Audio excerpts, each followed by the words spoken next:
వార్తావానికి స్వాగతం. ఈ కథనాన్ని మీకు అందిస్తున్నది మణిశర్మ. సుదీర్ఘకాలం రాజకీయ అనుభవం ఉన్న నాయకులను ఎప్పుడూ తక్కువ అంచనా వేయకూడదు. నువ్వు పార్టీ అధినేత అయినా, ముఖ్యమంత్రి అయినా, ఇంకొకటైనా నీ లెక్కలు నీకుంటే వాళ్ళ ప్లానింగ్ వాళ్ళకు ఉంటుంది. ఇది జరిగే ఛాన్స్ లేదని నువ్వు అనుకుంటే అది అమాయకత్వం. ఇప్పుడు వైసీపీ చీఫ్ జగన్ పరిస్థితి అక్షరాల ఇదే. ఓడిపోయే సీటుకు అభ్యర్థి బొత్స సత్యనారాయణ అనుకుంటూ ఉత్తరాంధ్ర ఎమ్మెల్సీ ఎన్నికలకు ఆయన్ని అభ్యర్థిగా ప్రకటించారు. కూటమి ఖచ్చితంగా ఆ సీటు వదులుకోదు అని జగన్ లెక్కలు వేశారు. ముందు ఒక అభ్యర్థిని కూడా టీడీపీ ప్రకటించింది, కానీ పోటీ నుంచి మేము తప్పుకుంటున్నాం అంటూ తర్వాత రోజే ప్రకటన చేసింది.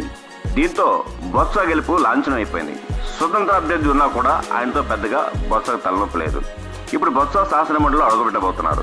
అభ్యర్థిని ప్రకటించడం మాత్రమే జగన్ చేసింది, కానీ తన గెలుపుకు తానే బాటలు వేసుకుని బొత్స గెలిచేసుకున్నారు.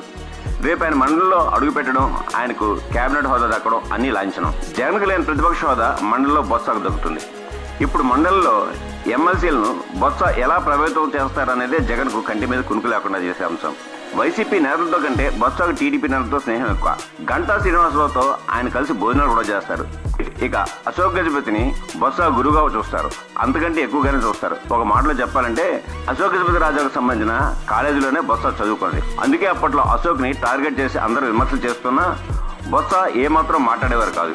ఇప్పుడు బొత్స ప్లానింగ్ ఏంటంటే కూటమి సర్కార్ ప్రవేశపెట్టబోయే బిల్లులను మండలిలో అడ్డుకోవాలని జగన్ పెద్ద ప్లాన్ వేశారు. దానికి బొత్స నుంచే సహకారం ఉండకపోవచ్చు కూడా. ఇది రాజకీయ విశ్లేషకుల భావన. కూటమి పోటీ నుంచి తప్పుకుంది అంటే ఖచ్చితంగా వాళ్ళ లెక్క వాడుకుంటుంది. మరో అభ్యర్థి అయి ఉంటే ఫోకస్ పెట్టేవాళ్ళు, గెలిచేవాళ్ళు. అధికారంలో ఉన్న వాళ్లకు ఒక ఎమ్మెల్సీ సీటు గెలవడం పెద్ద మ్యాటర్ కానే కాదు. కాబట్టి బొత్స వైసీపీ మనిషి అనడం కంటే టీడీపీ మనిషి అనడం మంచిదనే భావంలో రాజకీయ పరిశీలకులు ఉన్నారు.